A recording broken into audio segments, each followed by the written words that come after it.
सुनीतीताईंच्या विनंतीला मान देऊन मी आज इथे आलेली आणि मलाही स्वतःला मेधाताईंचं ऐकायचं आहे, त्यामुळे लवकरात लवकर नक्कीच आटोपणार आहे.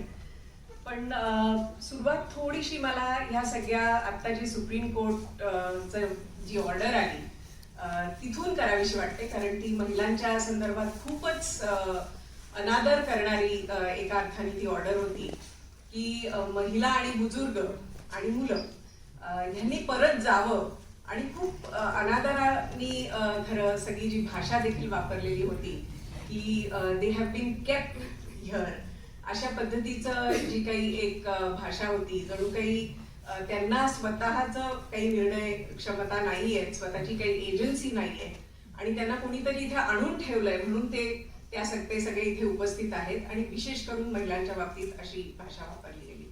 मला वाटतं हे 2-3 दशकांपूर्वी म्हणजे 1960 साली वगैरे अशा प्रकारचं काही बोललं गेलं असतं तर एखाद वेळेस एवढी खळबळ झाली नसती.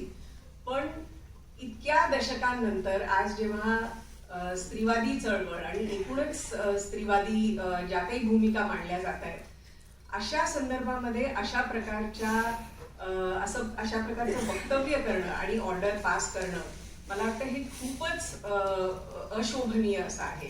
म्हणजे एका बाजूला महिलांचा तर अनादर झालेलाच आहे, पण दुसऱ्या बाजूला इतक्या म्हणजे सुप्रीम असलेल्या अशा चीफ जस्टिस ऑफ इंडिया त्यांना ह्या सर्व म्हणजे हा सर्व संदर्भ आणि ह्या सर्व ह्याच्या बाबत काही माहिती नसणं, हे सुद्धा मला वाटतं ह्याच्यातून खूप स्पष्टपणे समोर आलं की महिलांचे श्रम आणि महिलांचा सहभाग ह्या बाबतीतली बहुतांश जी काही एक किमान माहिती अशा इतक्या उच्च पदस्थ व्यक्तीला माहिती असणं अपेक्षित आहे, ती सुद्धा माहिती नव्हती, असंच ह्याच्यातून आपल्याला अगदी स्पष्टपणे दिसलं. त्यामुळे मला असं वाटते की अशी जर परिस्थिती CJI च्या संदर्भात असेल तर एकूणच महिलांच्या श्रमाबाबत, आणि महिला म्हणत असताना अर्थातच त्या विविध जाती समूहात विभागलेल्या महिला, मग त्या दलित आहेत, भटक्या समाजातल्या महिला आहेत, विविध समाजामध्ये ज्या विभागलेल्या महिला आहेत, त्यांच्या श्रमाच्या बाबतीत नक्कीच एक खूप शार्प आर्टिक्युलेशन होण्याची पण गरज वाटते. आणि आज जर आंदोलनाचं एकूण चित्र आपण सगळे बघताय, वेगवेगळ्या सोशल मीडिया आणि इतर माध्यमांमधून ते समोर येत आहे, पण एवढ्या मोठ्या संख्येने महिला ज्या तिथे आज उपस्थित आहेत त्या काही केवळ सॉलिडॅरिटी म्हणून आलेल्या नाहीयेत. म्हणजे असा एक समज आहे की त्या ह्या सगळ्या आंदोलनाला आपला एक पाठिंबा किंवा एक्सटेंडिंग सॉलिडॅरिटी अशा पद्धतीने मांडणी केली जाते. पण जेव्हा ह्या महिलांशी आपण बोलू, म्हणजे आता गेल्या आठवड्यातच काही महिलांशी बोलण्याचं मला संधी मिळाली, राजस्थान बॉर्डरवर, सिंघू बॉर्डरवर आणि टिकरी बॉर्डरवरती जे व्हिडिओज आपल्याला मिळत आहेत त्याच्यातून सुद्धा जे लक्षात येत आहे की त्या केवळ एक्सटेंडिंग सॉलिडॅरिटी या भूमिकेतून तिथे नाही आलेल्या, तर त्यांचे प्रश्न मांडायला, त्यांचे मुद्दे मांडायला त्या खूप सक्षम आहेत आणि सक्षम पद्धतीने त्या मांडतायत देखील. म्हणजे आपण खूप ह्याच्याबद्दल व्हिडिओज बघितलेले आहेत की काय प्रकारचं व्यवस्थापन, म्हणजे एकूणच सगळं जे काही फायनान्शियल मॅनेजमेंट असेल, वेगवेगळ्या प्रकारे त्या सक्रिय आहेत असं आपल्याला स्पष्ट दिसतच आहे. पण राजस्थान बॉर्डर, जिथे विशेष करून महाराष्ट्र आहे किंवा इतर राज्यांमधून जे पाठिंबा व्यक्त करण्यासाठी किंवा ह्या आंदोलनामध्ये सहभागी होण्यासाठी जे विविध राज्यातून येणारे किसान आहेत, त्याच्यामध्ये महिलाही मोठ्या संख्येने महाराष्ट्रातून विशेष करून गेलेल्या आहेत, त्यांचे मुद्दे त्या जेव्हा मांडताना सांगत होत्या की एका बाजूला हे 3 कायदे तर नकोच आहेत, पण आमच्या मालाला हमी भाव हा मुद्दा सर्वांच्या डोक्यात एकदम पक्का बसलेला आहे, आणि ते त्या महिला मांडत होत्या. दुसऱ्या बाजूला त्या आदिवासी समूहातल्या ज्या महिला होत्या त्या असंही म्हणत होत्या की आम्हाला आमच्या जमिनी मिळवायच्या आहेत. म्हणजे आज आम्ही कष्ट करतोय, पण जमीन आमच्या नावावर नाही आणि त्यासाठी आम्ही इथे आलोय. त्यामुळे हक्काची जमीन किंवा आम्हाला पाणी मिळालं पाहिजे, आम्हाला वेगवेगळ्या संसाधनांवरती अधिकार मिळाला पाहिजे, अशा प्रकारची भाषा सुद्धा या महिला इथे बोलताना दिसत होत्या. त्यामुळे फक्त आम्ही आलोय, कोणीतरी नेत्याने आम्हाला इथे आणलंय एवढ्या पुरतं ते नक्कीच मर्यादित नव्हतं, तर आम्हाला आमच्या प्रश्नांची जाण आहे आणि त्या प्रश्नांनाही कुठेतरी इथे वाचा म्हणजे एक संधी मिळावी हे आम्हाला मांडण्याची, असाही भाग ह्या एकूणच महिलांच्या सहभागितेवरून इथे दिसत होता. त्यामुळे मला असं वाटतं की हा जो महत्वाचा प्रश्न आहे, जो सुनीतीताईंनी आधी पण म्हटलं की शेतकरी कोण, म्हणजे आपल्यासमोर जे काही एक चित्र डोळ्यासमोर येतं आणि नेहमीच आपण म्हणताना तो शेतकरी म्हणतो, पण शेतकरी ही व्याख्या जेव्हा सरकारी डॉक्युमेंट्समध्ये इतकी व्यापक केलेली आहे, म्हणजे 2007ची जी नॅशनल फार्मर्स पॉलिसी आहे, जी डॉक्टर स्वामीनाथन कमिशनच्या निमित्ताने ती फार्मर्स पॉलिसी जी आली 2007 साली, त्याच्यामध्ये ही व्याख्या अगदी व्यापक अशी व्याख्या केलेली आहे. म्हणजे त्यामध्ये शेती कसणारेच नाही तर शेतीवर मजुरी करणारे, पशुपालक, मासेमारी असे सर्व जे काही शेती आणि शेती निगडीत कामांमध्ये कष्ट करतात, श्रम करतात, या सर्वांचाच समावेश एका अर्थाने त्या व्याख्येमध्ये आहे. आणि असं म्हणत असताना म्हणजे हे सगळे श्रम हे एका अर्थाने अदृश्य श्रमच आहेत आणि विशेष करून महिलांच्या बाबतीत हे खूप स्पष्टपणे दिसतं.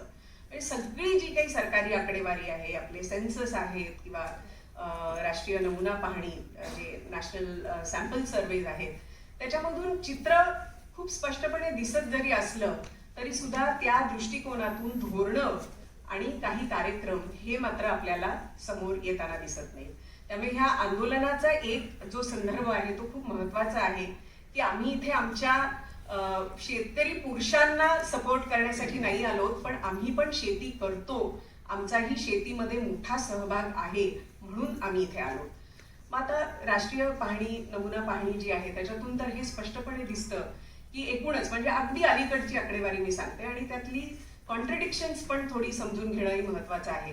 एका बाजूला असं लक्षात येतं की एकूण सगळ्या ज्या काही ग्रामीण भागातल्या स्त्री कामगार आहेत त्याच्यामध्ये 73% ह्या शेतीमध्येच आहेत किंवा शेतीवर अवलंबून आहेत आणि त्या उलट 55% पुरुष शेतीवरती अवलंबून आहेत.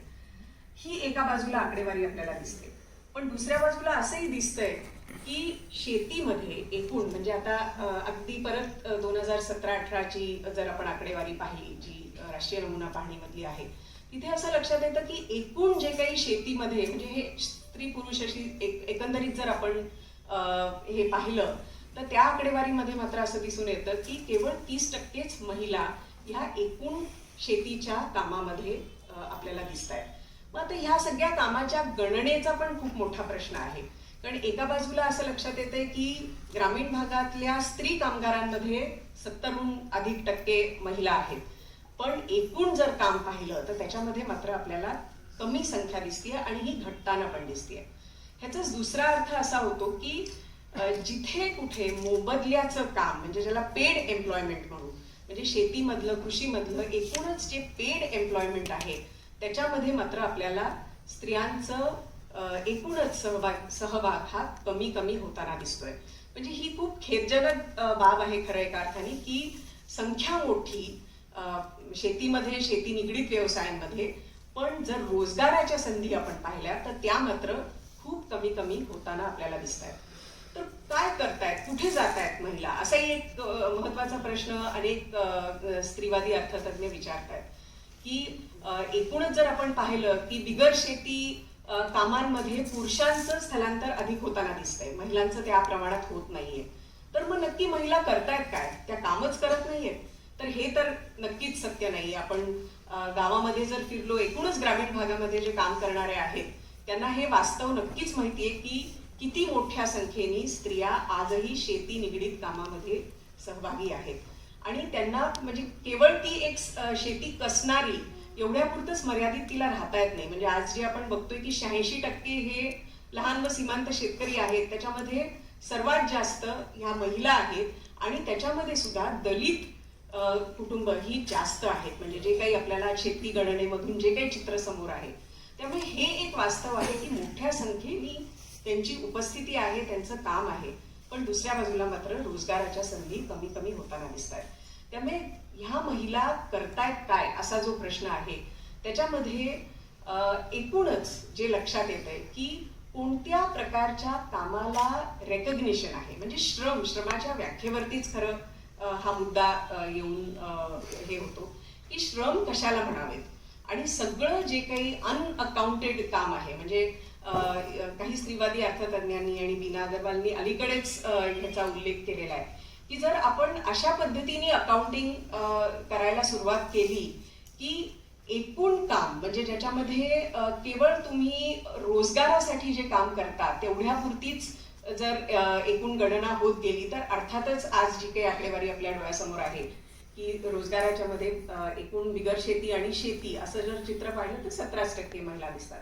म्हणजे हे मी आकडे खूप वेगवेगळे आकडे तुम्हाला वाटतील, पण त्यातला महत्वाचा भाग फक्त सांगण्याचा प्रयत्न करते की ह्याच्यामधून लक्षात असं येतं की जर आपण पाणी आणणे, जळण आणणे, गुरांना चारा देणे, ही ह्या सगळ्या कामांचा जर आपण उल्लेख केला आणि त्याची गणना केली तर हे 17%वरून जवळजवळ 70%पर्यंत जाऊ शकतं.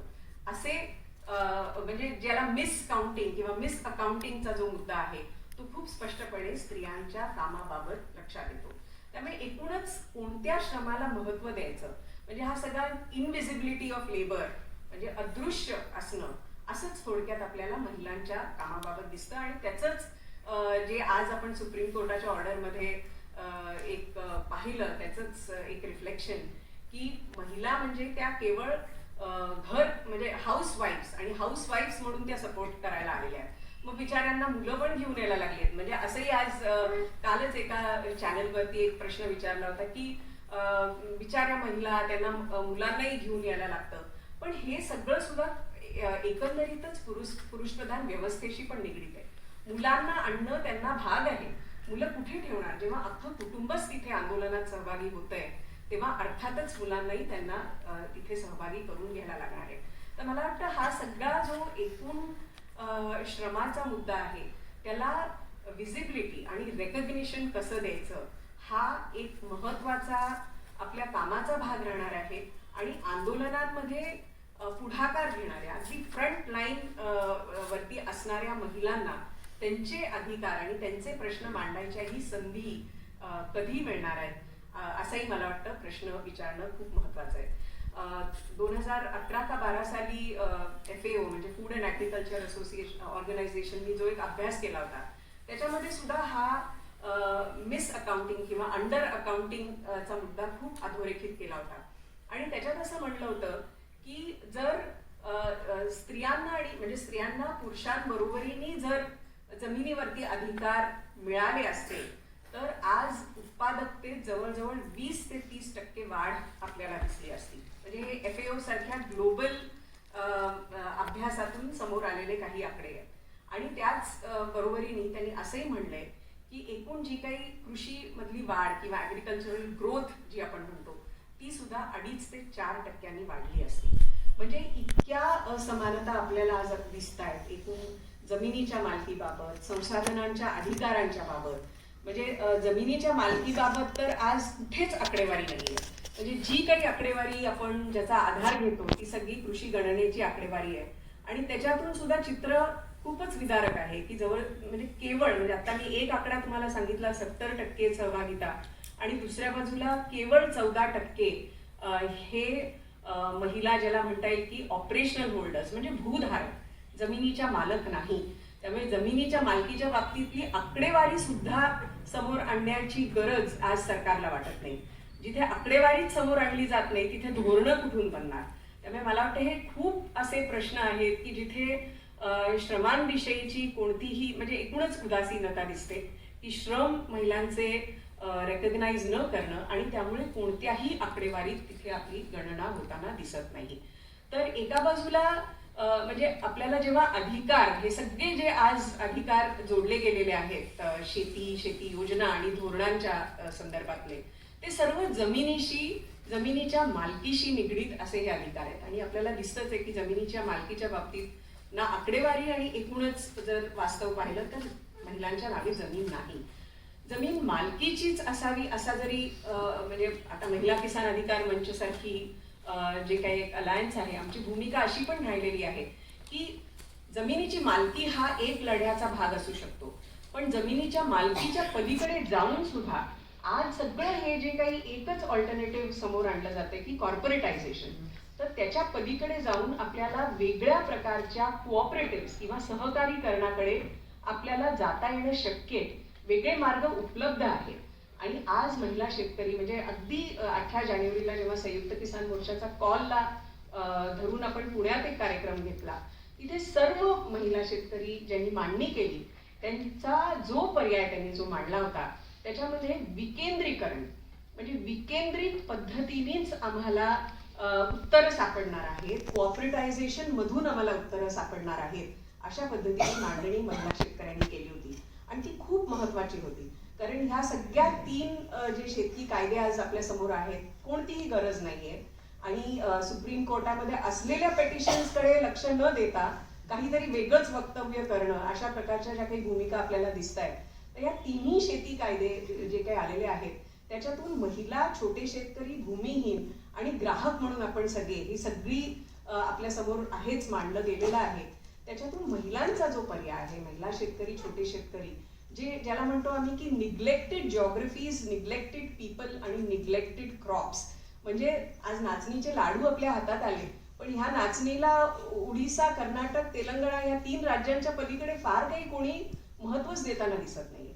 आणि ही अशी पिकं आहेत जी महिला शेतकरी आज घेतायत. आपण रायगड बघूया, अनेक जिल्हे आहेत की जे बहुतांश जिल्हे दुष्काळी आणि पावसावर अवलंबून असलेले आहेत. तर तिथे आपले पर्याय असे असले पाहिजेत की एका बाजूला अधिकार तर मिळालेच पाहिजेत, पण आम्हाला सेंट्रलाइज्ड मार्केट्स आणि अशा पद्धतीचा जो काही रिफॉर्म मांडलाय तो महिलांना नकोय. आम्हाला विकेंद्रित आमच्या शेतावरून, शेताच्या बांधावरून आमचा माल उचलला जाईल, हमी भावाने उचलला जाईल आणि तो कुठेतरी वेगळीकडे नाही जाणार, पण तो आम्हाला आमच्या अन्नधान्य सुरक्षेसाठी परत उपलब्ध होईल. अशा प्रकारचे ऑल्टरनेटिव्ह आज महिला शेतकरी मांडतायत आणि मला वाटतं हा आवाज पुढे येणं खूप महत्वाचं आहे. त्यामुळे हा काहीतरी एक त्यांचा वेगळा अजेंडा आहे असं नाहीये. तर एकूणच आम्हाला कोणत्या प्रकारचा शेती विकास किंवा कृषी पद्धती हवी आहे ह्याच्या बाबतीतली मांडणी, त्याच्या बाबतीतलं ज्ञान जे महिला आणि छोट्या शेतकऱ्यांकडे आहे त्याला कुठेतरी महत्व देणं, त्या श्रमांचं रेकग्निशन होणं आणि त्या अनुषंगाने संसाधनांवरचे अधिकार त्यांना मिळणं. आज जे सगळं आपल्याला दिसतंय की लँड ॲक्विजिशन आहे, अमुक आहे, धमुक आहे, सगळे त्यांची जी संसाधनं आहेत ती एका बाजूला खेचून नेणं आणि दुसऱ्या बाजूला अशा पद्धतीचे सेंट्रलाइज्ड कायदे करणं, मला वाटतं याला कुठेतरी छेद देण्यासाठी जे वेगवेगळे समूह आज समोर आलेले आहेत आणि ते खूपच पॉझिटिव्ह आणि ज्याला म्हणतात इन्स्पायरिंग असं वातावरण सिंघू आणि या सर्व बॉर्डर्सवरती आम्ही पाहिलेलं आहे. आणि मला वाटतं ते अधोरेखित करणं हे खूप महत्वाचं वाटतंय. आणि विशेष करून ह्यामध्ये महिलांच्या सहभागाविषयी मला म्हणून एक हे मी संपवते इथे.